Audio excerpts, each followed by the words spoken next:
चलिए शुरुआत करते हैं आज के न्यूज़पेपर की। सबसे पहले हम देखेंगे जियोग्राफी वाले पोर्शन से आज कनाडा के आइलैंड का मैप। ये ग्रीन कलर आप देख रहे हैं ना, पूरा एरिया ये कनाडा का है। और नीचे में जो वाइट कलर आप देख रहे हैं ये वाला हिस्सा ये है अमेरिका का, यूएसए का। ठीक है, और ये हो गया ग्रीनलैंड आइसलैंड, जिसको हम पहले ही देख चुके हैं। ठीक है, अब हम देखने वाले हैं कनाडा में कौन कौन से बड़े बड़े आइलैंड हैं और उनके कुछ इम्पोर्टेंट फैक्ट को हम देखेंगे। तो यहाँ पर मेनली हम देखने वाले हैं एक तो विक्टोरिया आइलैंड को, और दूसरा हम देखेंगे एलिस मरे आइलैंड को। ठीक है, ये एक आइलैंड ये हो गया और दूसरा हो गया विक्टोरिया आइलैंड। तो सबसे पहले कुछ इम्पोर्टेंट लोकेशंस हैं इसके आइट साइड में कनाडा के, जैसे कि ये कनाडा है। कनाडा के आप पूरब की तरफ जाओगे तो पड़ता है हडसन की खाड़ी। ठीक है, और उसके नीचे साउथ की तरफ चले जाओगे तो जेम्स बे पड़ता है। इसके अलावा हडसन स्ट्रेट भी पड़ता है, जो कि बैफिन आइलैंड और नीचे का जो कनाडा का एरिया है ना, उसके बीच में बनती है। इसके अलावा यदि आप देखोगे तो बैफिन की बे यहाँ पर भी है, डेविस स्ट्रेट है, और ये जो है आर्कटिक सर्किल कनाडा से होकर के गुजरता है, जो कि ग्रीनलैंड को भी क्रॉस कर रहा है। ब्यूफोर्ट सी किधर है इसकी लोकेशन, तो ब्यूफोर्ट सी पड़ता है इसके नॉर्थ वाले हिस्से में, और यदि आप जाओगे पश्चिम की तरफ तो उधर पड़ जाएगा ब्यूफोर्ट ओशियन। आर्कटिक ओशियन इसके नॉर्थ वाले हिस्से में पड़ता है। ऐसे कई सारे इंपॉर्टेंट आइलैंड है यहाँ पर, जैसे कि एलिस मरे तो हम देखने वाले हैं, Victoria island, banks island, queen Elizabeth island, Baffin island. ठीक है, ये कम से भी कम इसके 5 आइलैंड ऐसे हैं जो इम्पोर्टेंट है। सबसे पहले देख लेते हैं विक्टोरिया आइलैंड के बारे में। तो ये जो आप पिक्चर देख रहे हैं ना, ये एरिया है विक्टोरिया आइलैंड का, और इसी को यदि आप इसमें देखेंगे, इसका बिना सैटेलाइट वाला व्यू, तो नॉर्मल व्यू जिसको कहते हैं, तो ये रहेगा आपका विक्टोरिया आइलैंड। इसी के बारे में बताया जाता है, Victoria Island is a large island in the Arctic archipelago. ठीक है, आर्कटिक आर्कीपियोलॉजी में आप यदि देखोगे तो ये क्या है, विक्टोरिया आइलैंड सबसे बड़ा माना जाता है। This straddle the boundary between Nunavut and North West Territory of Canada. किस किस के बीच में ये बाउंड्री बनाने का काम करता है, नानुअत और नॉर्थ वेस्ट टेरिटरी कनाडा के बीच में बाउंड्री बनाता है। It is the 8th largest island in the world and 2,17,291 वर्ग किलोमीटर के एरिया में ये फैला हुआ है। It is Canada second largest island माना जाता है। लोकेशन आप देखोगे तो नॉर्दर्न कनाडा में पड़ता है। Population, territory, length, highest point, ठीक है, हाईएस्ट एलिवेशन, ये सारी बातें बताई गई हैं यहाँ पर। इसके बाद वाला जो आइलैंड है वो है एलिस मरे आइलैंड। एलिस मरे आइलैंड जो है कनाडा का नॉर्दर्न मोस्ट और 3rd लार्जेस्ट आइलैंड माना जाता है, and the 10th largest in the world में यदि इसका साइज देखेंगे तो 10वें नंबर पर आता है। इट कंप्राइजेस एन एरिया, और कितना एरिया ये घेरे हुए, 1,96,235 वर्ग किलोमीटर का, slightly smaller than great Britain, and the total length of island is 830 kilometre. Area बताया गया है, लोकेशन इसकी नॉर्दर्न कनाडा है, पॉपुलेशन, हाईएस्ट पॉइंट है इसका बारव्यू पीक, और हाईएस्ट एलिवेशन बताई गई है। आइलैंड ग्रुप में आता है किसमें, क्वीन एलिजाबेथ आइलैंड के अंतर्गत। इसके बाद वाली जो न्यूज़ है वो है AFSPA एक्ट से रिलेटेड है, तो जिसको हम हिंदी में कहते हैं सशस्त्र सेना विशेष अधिकार कानून। सशस्त्र सेना विशेष अधिकार कानून की ज़रूरत यदि कहीं पर उपद्रव होता है, पूर्वोत्तर में सेना को कार्यवाही में मदद करने के लिए 11 सितंबर 1958 को ये कानून पारित किया गया था। वहीं जब 1989 के आसपास जम्मू और कश्मीर में आतंकवाद बढ़ने लगा तो 1990 में इस कानून को यहाँ पर भी लगा दिया गया था। किसी भी राज्य या किसी भी क्षेत्र में क्यों लगाते हैं इसको, तो किसी भी राज्य या किसी भी क्षेत्र में इसको लगा सकते हैं। कानून तभी लागू करेंगे जब राज्य या फिर केंद्र सरकार उस क्षेत्र को अशांत क्षेत्र, मतलब डिस्टर्ब एरिया घोषित कर देती है। AFSPA केवल उन्हीं क्षेत्रों में लगाते हैं जो कि अशांत क्षेत्र घोषित किए गए। इस कानून के लागू होने के बाद ही वहाँ सेना या सशस्त्र बल भेजे जाते हैं। कानून के लगते ही सेना या सशस्त्र बल को किसी भी संदिग्ध व्यक्ति के खिलाफ कार्रवाई का अधिकार आ जाता है। इसी के तहत तो उनको पावर मिल गई थी कि वो गोली चला सकते हैं, तो उन्होंने गोली चला भी दी है। नागालैंड की ये बात है, उसी को लेकर के ये न्यूज़ आई है। ठीक है, अब डिस्टर्ब एरिया किस कंडीशन में घोषित किया जाता है? केंद्र या राज्य सरकार द्वारा किसी भी क्षेत्र को तब डिस्टर्ब एरिया घोषित करे जाएगा जब क्षेत्र में नस्लीय, भाषीय, धार्मिक, क्षेत्रीय समूह, जाति की विभिन्नता के आधार पर समुदाय के बीच मतभेद बढ़ जाए, उपद्रव होने लगे।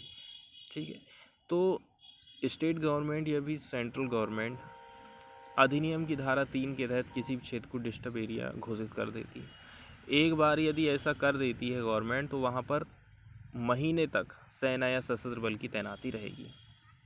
कौन कौन से अधिकार हैं जो सेना को मिल जाते हैं? जैसे कि बिना किसी वारंट के सेना किसी व्यक्ति को गिरफ्तार कर सकती है। सशस्त्र बल बिना किसी वारंट के किसी भी घर की तलाशी ले सकते हैं और इसके लिए ज़रूरी बल का इस्तेमाल भी कर सकते हैं। यदि कोई व्यक्ति अशांति फैलाता, बार बार कानून तोड़ रहा है, तो मृत्यु तक बल का प्रयोग कर सकते हैं। यदि सशस्त्र बलों को अंदेशा है कि विद्रोही किसी घर या अन्य बिल्डिंग में छुपे हैं, तो उस आश्रय स्थल या ढांचे को वो तबाह भी कर सकते हैं। ठीक है, वाहन को रोककर उसकी तलाशी ले सकते हैं, और यही इसी के चक्कर में ये घटना घटित हुई थी।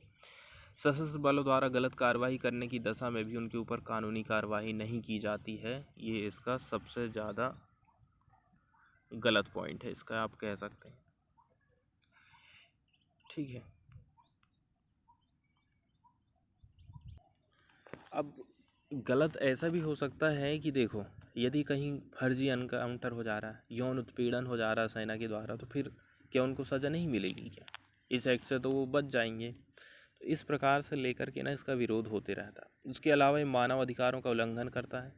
इस कानून की तुलना अंग्रेज़ों के समय के रॉबर्ट एक्ट से की जाती है, क्योंकि इसमें भी किसी को केवल शक के आधार पर गिरफ्तार कर सकते हैं। यही कारण है कि इस कानून को हटाने की मांग तमाम एनजीओ और सामाजिक कार्यकर्ता करते रहते हैं, और नागालैंड भी कर रहा है।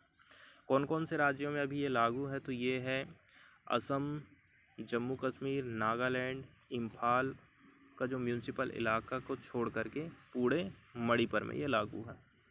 ठीक है, तो देखा जाए तो कितना हो गया, 3 और 1 4 स्टेट, और इम्फाल का कुछ एरिया को छोड़ दिया गया है। वहीं अरुणाचल प्रदेश के तिराप, छांगलांग और लोंगडिंग जिले और असम से लगी सीमा पर यह कानून लागू है।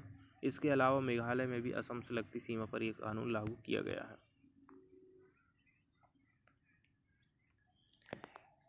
इसके बाद हमको देखना है हॉर्नबिल फेस्टिवल के बारे में। तो यहाँ पर बताया जाता है हॉर्नबिल फेस्टिवल का आयोजन प्रत्येक वर्ष नागालैंड राज्य के स्थापना दिवस पर, मतलब 1 दिसंबर 1963 पर मनाया जाता है। इस त्यौहार की शुरुआत साल 2000 में नागालैंड की गवर्नमेंट ने करी थी, जिसका उद्देश्य है कि जो नागा जनजाति हैं आपस में एक दूसरे को जान समझ सके और देश दुनिया को नागा समाज की संस्कृति से रूबरू करा सके। देश दुनिया भी नागा लोगों की जो संस्कृति है उसको भी, उनके कपड़े लत्ते, रहन सहन, तीज त्यौहार, डांस, उनके सब हम लोग भी जान सकें। इस त्यौहार का आयोजन राज्य पर्यटन, कला और संस्कृति विभाग नागालैंड करता है। ठीक है, एक लंबे समय से नागालैंड अशांति व हिंसा का शिकार रहा है, तो ये त्यौहार यहाँ के भटके हुए युवाओं को सही राह पर लाने और आपसी शांति बनाए रखने में काफ़ी कारगर रहा। नागालैंड की 60% से भी ज़्यादा आबादी एग्रीकल्चर करती है, इसलिए ये त्यौहार भी कृषि उत्पाद, हस्तकला, भोजन, गीत संगीत, नृत्य, ये सारी चीज़ें इसमें शामिल रहती हैं। इस त्यौहार में नागाओं के उनकी पारंपरिक खेल, उनकी युद्ध कला, नृत्य, गीत संगीत का मंचन आपको देखने को मिलेगा। हॉर्नबिल त्यौहार का ये नाम उसे हॉर्नबिल चिड़िया के नाम पर मिला है। इस चिड़िया को नागा जनजाति में पवित्र मानते हैं और नागाओं की पौराणिक कथाओं में इसका जिक्र भी मिला है। भारत में हॉर्नबिल की 9 प्रजातियां पाई जाती हैं। हॉर्नबिल त्यौहार को फेस्टिवल ऑफ फेस्टिवल्स भी कहा जाता है। तो हॉर्नबिल के बारे में भी यहाँ पर कुछ जानकारी बताई गई है कि ये जो है उष्णकटिबंधीय और उपोष्णकटिबंधीय अफ्रीका, एशिया और मलेनेशिया में भी पाए जाने वाले एक पक्षी है। भारत में इसको धनेश के नाम से भी जाना जाता है। इसकी विशेषता क्या है? लंबे, घुमावदार और चमकीले होती है। ये पिक्चर देख रहे हैं ना आप, जिसको धनेश भी कहा जाता है, यही है हॉर्नबिल पक्षी। इसी के बारे में हम देख रहे थे। तो भारत में हॉर्नबिल की 9 प्रजातियां हैं, जिनमें से कुछ इस प्रकार हैं, जैसे कि भारतीय grey hornbill, Malabar grey hornbill, Malabar pied hornbill. अलग अलग एरिया में ये पाए जाते हैं। व्यापक रूप से पाया जाने वाला ग्रेट हॉर्नबिल अरुणाचल प्रदेश और केरल का राजकीय पक्षी इत्यादि इसमें शामिल है।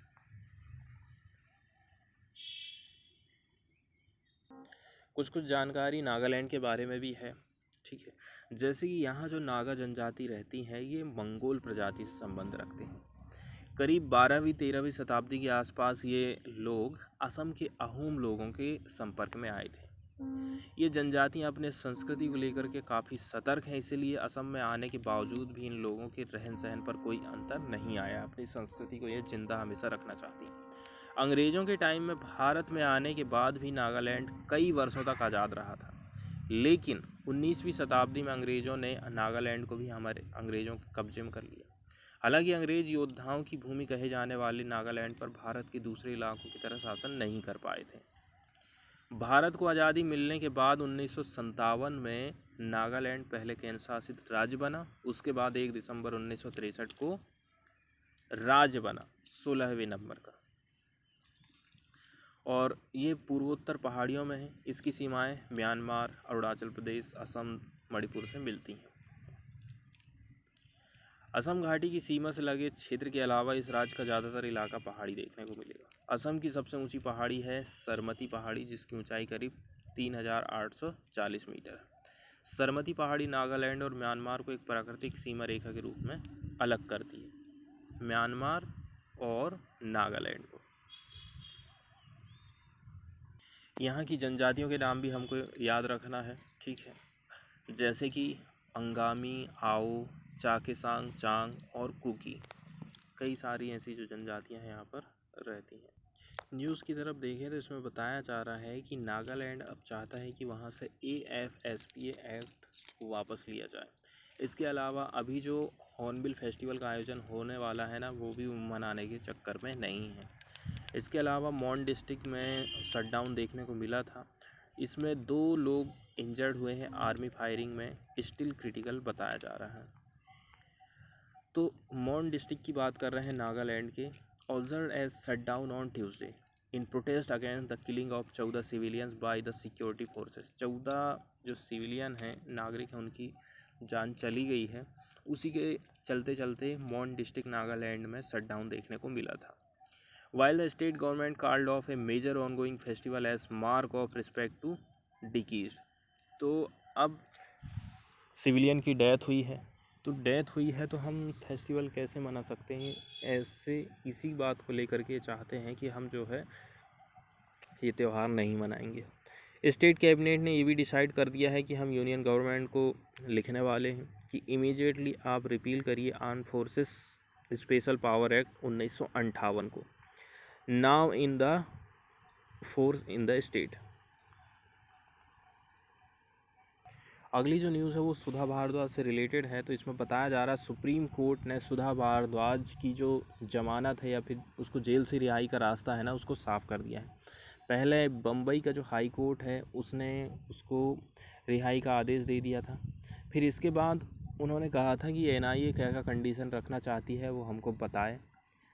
तो अब NIA ने क्या कर दिया था कि उसकी ज़मानत में स्टे लगाने के लिए सुप्रीम कोर्ट ने उसने याचिका दायर कर दी, लेकिन सुप्रीम कोर्ट ने इस चीज़ से मना कर दिया है कि ऐसा कोई भी बात नहीं दिखती है जिसके चलते चलते उनको जेल में रखा जाए।